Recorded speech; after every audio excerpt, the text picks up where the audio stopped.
जय श्री राम दोस्तों। आप सबका उन्नति एस्ट्रो वाला के प्लेटफॉर्म पर हार्दिक स्वागत है।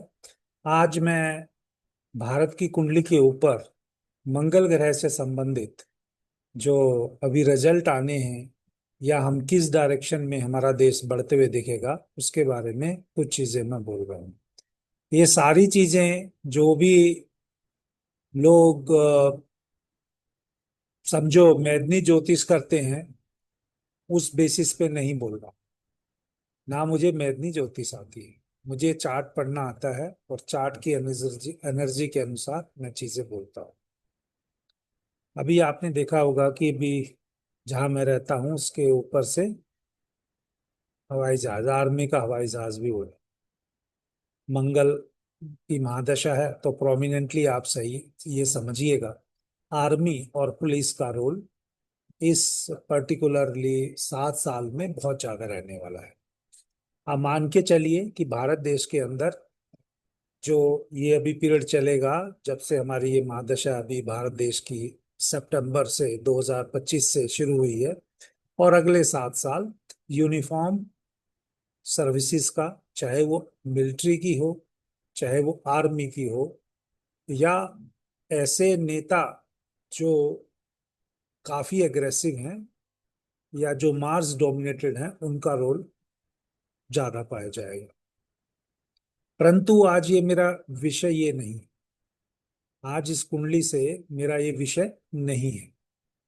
मेरा विषय है कि जैसे अभी आप देखेंगे आजकल टैरिफ वार बहुत चल रहा है, या जो विपक्ष के लोग हैं वो भी बहुत डिफरेंट वे में एक्टिव है। पॉजिटिव और नेगेटिव है, उनको डिसाइड करने दीजिए, उनको किस रास्ते में कंस्ट्रक्टिवली अपने देश के लिए कंट्रीब्यूट करना है। लेकिन आप समझिए, मार्स यानी गुस्सा, मार्स यानी यूनिफॉर्म, मार्स यानी एफर्ट्स, मार्स यानी कहीं ना कहीं प्रोफेशनल स्किल्स, जो इन चीजों का पॉजिटिव यूज करेगा उसको बेसिकली हमारे देश की कुंडली के अनुसार पॉजिटिव रिजल्ट मिलते हुए दिखाई देंगे। यही मेरा आज का मुद्दा है। तो आज के मुद्दे के हिसाब से कि हमारी भारत देश की कुंडली, अभी मैं चार्ट भी शेयर करूंगा और उसके बारे में मैन्युफैक्चरिंग, प्रोडक्शन या टेक्नोलॉजी के क्षेत्र में अगले 7 सालों में हमारा क्या डेवलपमेंट होते हुए दिखाएगा, कुछ इमेज के थ्रू और कुछ आइडिया के थ्रू आपको चीजें यहाँ पर बताने की कोशिश करूंगा। और ये जो टैरिफ वार भी हो रहा है, ये टैरिफ वार जो है, आप देख सकते हैं कि हिंदुस्तान की कुंडली में मंगल जो है 3 नंबर की राशि में बैठा है। जो बुध है व्यापार की राशि है। 3 नंबर, 3 नंबर राशि प्रोमिनेंटली जो है वो द्विस्वभाव की राशि है या कम्युनिकेशन की राशि है, आप कह सकते हैं। तो यहाँ से आपको बहुत सारी चीजें, अगर आप मेरे जैसी थॉट प्रोसेस रखते हैं या एस्ट्रोलॉजी का जो पढ़ने का तरीका है आपको मेरे जैसा है, तो आपको ये वीडियो पसंद आएगा। अगर आपको ये वीडियो पसंद आएगा तो दोस्तों इस वीडियो को लाइक भी करना है, और इसको जो है कुछ अच्छे कमेंट्स भी अगर आप लिख सकें तो बहुत अच्छी बात है। और एक रिक्वेस्ट कि आप चैनल को जरूर सब्सक्राइब कीजिएगा, क्योंकि मैं मार्केटिंग के थ्रू सब्सक्राइबर नहीं बढ़ाता हूँ। जो भी वीडियो देखते हैं उन्हीं लोगों के सहयोग से जो सब्सक्राइबर मिलते हैं, वो चीजें यहाँ पर बढ़ते हुए मेरे ऐसे दिख रहे हैं। लेकिन मैं दिल से एस्ट्रोलॉजी करता हूँ, टेक्नोलॉजी और टेक्निकल स्किल से एस्ट्रोलॉजी करता हूँ, इसलिए मुझे मेरा दिमाग ये कहता है कि जो मैं ये कह रहा हूँ ये आने वाले 7 साल में चीजें होती हुई दिखाई देंगी। तो देखिए, हिंदुस्तान की कुंडली में, भारत देश की कुंडली में मंगल यहाँ पर आद्रा नक्षत्र में बैठा है, राहु के नक्षत्र में है। आद्रा का सिंबल भी आई ड्रॉप है बेसिकली, और 3 नंबर की राशि में है, और 3 नंबर का जो स्वामी है वो अब जो मंगल से अगले भाव में गया है। तो बेसिकली जिस ग्रह की महादशा चल रही है और उस ग्रह का जो स्वामी है आपस में 212, इसीलिए इस दौरान ये सारा कुछ आप देख रहे हैं, टैरिफ वार हो रहा है।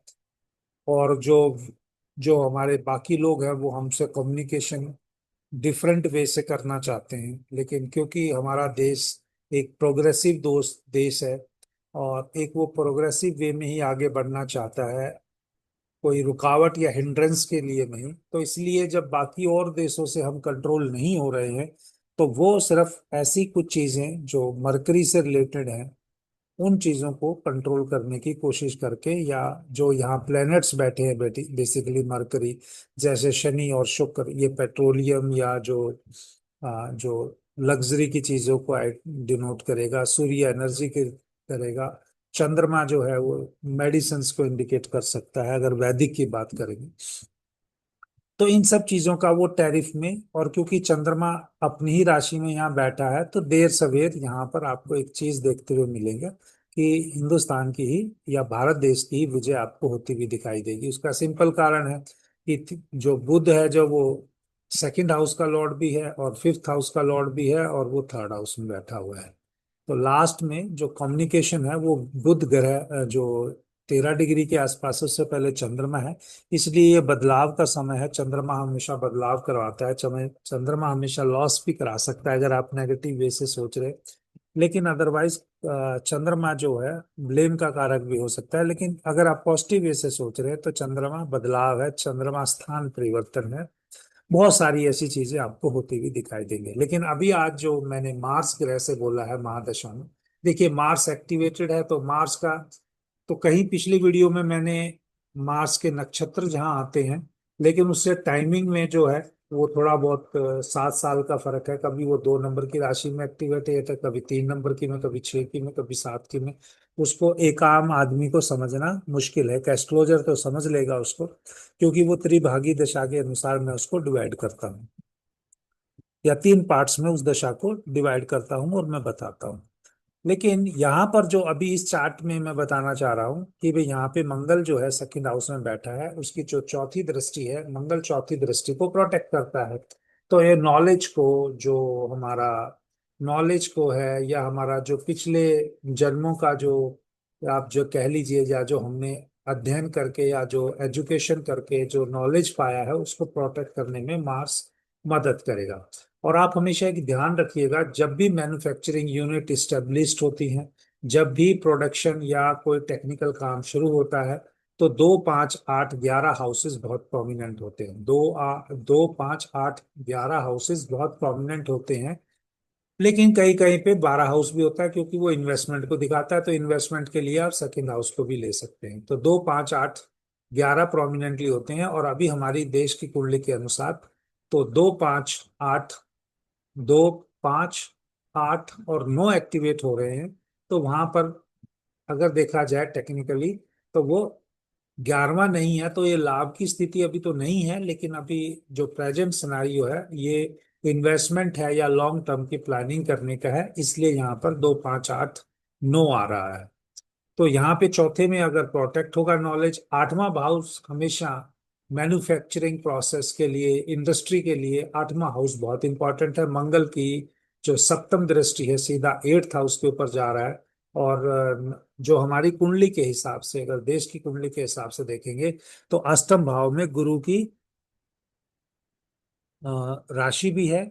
और गुरु जाके एग्जॉल्ट मतलब गुरु जाके हमारे इस देश की कुंडली में छठे भाव में बैठ गया, कंपटीशन के हाउस में, एनिमी के हाउस में। तो जैसे ही एनिमी या जैसे ही कोई हमारा नुकसान करने की कोशिश करेगा, तो ये गुरु जो है वो विपरीत राजयोग, जिसको सरल विपरीत राजयोग कहते हैं, वो एक्टिवेट हो जाएगा। तो ये भारत देश के लिए अच्छी चीजें, अच्छी खबरें ही लेके आता हुआ आपको दिखाई देगा। तो फोर्थ प्रोटेक्शन है। एट्थ एट्थ जो है वो डेवलपमेंट है मार्स की, जहाँ एनर्जी लगती है। और जो मार्स की जो एट्थ एस्पेक्ट है वो बेसिकली फिर वापिस आ जाता है कि भाई जातक जो है उसमें प्रोग्रेस करता है। तो 9th हाउस वो धर्म का हाउस है, रिलीजन का हाउस है। और मार्स यहाँ पर 8th दृष्टि अपनी उच्च की राशि को देख रहा है। तो नो डाउट ये जो 7 साल हैं यहाँ पर भारत देश को आप अध्यात्म या हायर एजुकेशन के क्षेत्र में, एजुकेशन के क्षेत्र में बढ़ता हुआ दिखेंगे। लेकिन जो सबसे इम्पोर्टेंट जो हाउस हो जाता है वो फिफ्थ हाउस और एट्थ हाउस हो जाता है। फिफ्थ हाउस एजुकेशन का है, नॉलेज का है, कोई भी टेक्नोलॉजी की जो नॉलेज ट्रांसफर होना है उसके लिए फिफ्थ हाउस का एक्टिवेट होना जरूरी है। और एट्थ हाउस जो मैन्युफैक्चरिंग लगना है, टेक्निकल एजुकेशन के जो कुछ लगनी है, रिफाइनरी लगनी है, या कोई भी ऐसे मिनरल्स जो हमें अंडरग्राउंड प्राप्त होने हैं, वो एट्थ हाउस के द्वारा ही होने हैं। और मंगल की वहां पर सीधा डायरेक्ट सप्तम दृष्टि जा रही है, तो भारत देश उसमें अच्छा करते हुए आपको दिखाई भी देगा। तो ये जो हमारा देश के प्रधानमंत्री का या हमारे पॉलिटिशियंस का या हमारे जो थिंक टैंक का जो भी मतलब आत्मनिर्भर भारत बनाने का है, तो बेसिकली ये मैन्युफैक्चरिंग और इंडस्ट्रियल यूनिट्स के हिसाब से है। तो ये वीडियो आपको शूट तो मैं पहले कर रहा हूँ, लेकिन ये एज ए संडे स्पेशल मिलेगी आपको। और मेरी आपसे ये रिक्वेस्ट रहेगी कि आप इस चैनल को सब्सक्राइब करें, वीडियो को आगे अपने दोस्तों में फॉरवर्ड भी करें, लाइक्स और सब्सक्राइब्स वीडियो को जरूर देते रहें। तो आप लाइक्स भी करना, ठीक है, और शेयर भी करना है और चैनल को सब्सक्राइब भी करना। अब इसको थोड़ा सा, अगर जो चीजें मैंने बताई हैं इसको, क्योंकि जो राशि चार्ट है वो आपको प्रोजेक्शन देता है, लेकिन उसकी क्वालिटी ऑफ रिजल्ट कैसे पता चलेगी, ये हमारे को नाइन्थ हाउस से देखने से प्रोमिनेंटली पता चल जाएगा। तो D9 का जो टेंथ हाउस है, D9 का जो टेंथ हाउस है, अगर हम उसको देखेंगे तो यहाँ पर ऑलरेडी मंगल जो है 9 नंबर की राशि में, मंगल जो वहां से सप्तम दृष्टि देख रहा था एट्थ हाउस के ऊपर 9 नंबर की राशि को, यहाँ पर मंगल 9 नंबर की राशि में बैठा है। ये 9 नंबर जो 9 नंबर की राशि दसम भाव में जो है, ये यहाँ पर प्रोफेशन को दिखाती है, और मार्स एक टेक्निकल प्रोफेशन को, स्किल को, प्रोफेशन को, आर्मी को और जो पुलिस को या ऐसे नेता को जो लीडरशिप कैपेसिटी में है, उनको प्रोमिनेंटली ये रिजल्ट होते हुए दिखाई दे रहा है। तो जो चीजें मैंने आपको शुरू में बोली यहाँ से प्रूफ हो जाती हैं कि भाई हाँ, ये जो 7 साल है, कहीं ना कहीं छोटी मोटी ऐसी चीजें होंगी जहाँ पुलिस का रोल इंपॉर्टेंट होगा, कुछ ऐसी देशें होंगी, कुछ ऐसी इवेंट्स होंगी जहाँ पर आर्मी का बॉर्डर के ऊपर बहुत रोल रहेगा। लेकिन जो हमारे टेक्नोक्रेट्स हैं, जो हमारे लीडर्स हैं, उनका देश के प्रोफेशन में लोगों को नए काम धंधे ओरिजिनेट कराने में, या नई चीजों की मैन्युफैक्चरिंग करने में, प्रोडक्शन करने में, या लोगों को नए तरीके से मार्स की एनर्जी के साथ ट्रेंड करने में बहुत सारी एनर्जी अगले 7 साल लगने वाली है। तो दोस्तों, जय श्री राम। नवरात्रों के ऊपर माता दुर्गा को भी विशेष नमस्कार, प्रणाम। और क्योंकि मार्स के लिए अच्छे से एनर्जी, हमारे देश के प्रोग्रेस के लिए दुर्गा माता का बहुत सहयोग चाहिए, बजरंगबली का बहुत चाहिए, और जय श्री राम यानी विष्णु भगवान का तो चाहिए ही चाहिए। तो इन्हीं सबको नमस्कार करते हुए एक बार फिर आपसे वीडियो के लिए लाइक करने के लिए बोलते हुए, या चैनल को सब्सक्राइब करने के लिए मैं अपनी वाणी को विराम देता हूँ। जय श्री राम।